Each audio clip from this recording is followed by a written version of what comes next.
আসসালামু আলাইকুম।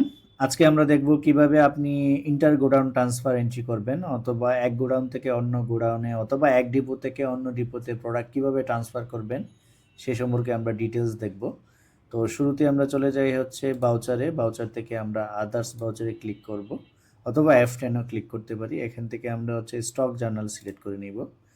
তো স্টক জার্নাল সিলেক্ট করার পর আমরা যদি চেঞ্জ মোডে ক্লিক করি, এখানে আমরা এর আগে বলেছিলাম আমরা স্টক জার্নালে ৩টা মোড দেখতে পারি। যদি প্রোডাকশন করি তাহলে ম্যানুফ্যাকচারিং জার্নাল, এছাড়া ইস্যু কনজাম্পশন করার জন্য স্টক জার্নাল, আর এক গোডাউন থেকে অন্য গোডাউন বা ইন্টার গোডাউন ট্রান্সফার করার জন্য হচ্ছে inter godown transfer.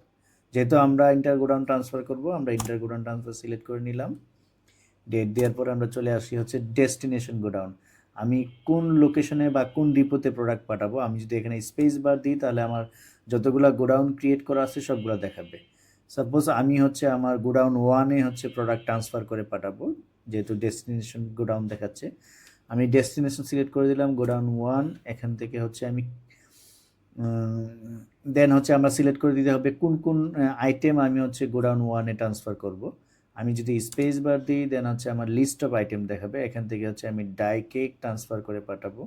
Die cake আমার কাছে 500 কেজি অ্যাভেলেবেল আছে দেখাচ্ছে, আমি এন্টার করে সিলেক্ট করে দিলাম। দেন আবার গোডাউন দেখাচ্ছে। এবার এই জায়গা থেকে যদি আবার আপনি স্পেস বার দেন তাহলে দেখাবে যে ডাই কেক রাইট নাও আপনার কোন লোকেশনে অ্যাভেলেবেল আছে। আমার এখানে মেইন লোকেশনে দেখাচ্ছে, তার মানে আমি মেইন লোকেশন থেকে গোডাউন ওয়ানে ট্রান্সফার করছি। মেইন লোকেশন সিলেক্ট করে দিলাম। কত কোয়ান্টিটি আপনি ট্রান্সফার করবেন, আমি 300 কেজি দিলাম। Then enter. অটোমেটিকলি আপনার কস্টিং রেট নিয়ে নিবে। Then enter enter enter enter enter করে সেভ দিয়ে দিবেন। এভাবে হচ্ছে আপনি এক গোডাউন থেকে অন্য গোডাউনে প্রোডাক্ট ট্রান্সফার করতে পারবেন। তো ধন্যবাদ সবাইকে। আসসালামু আলাইকুম।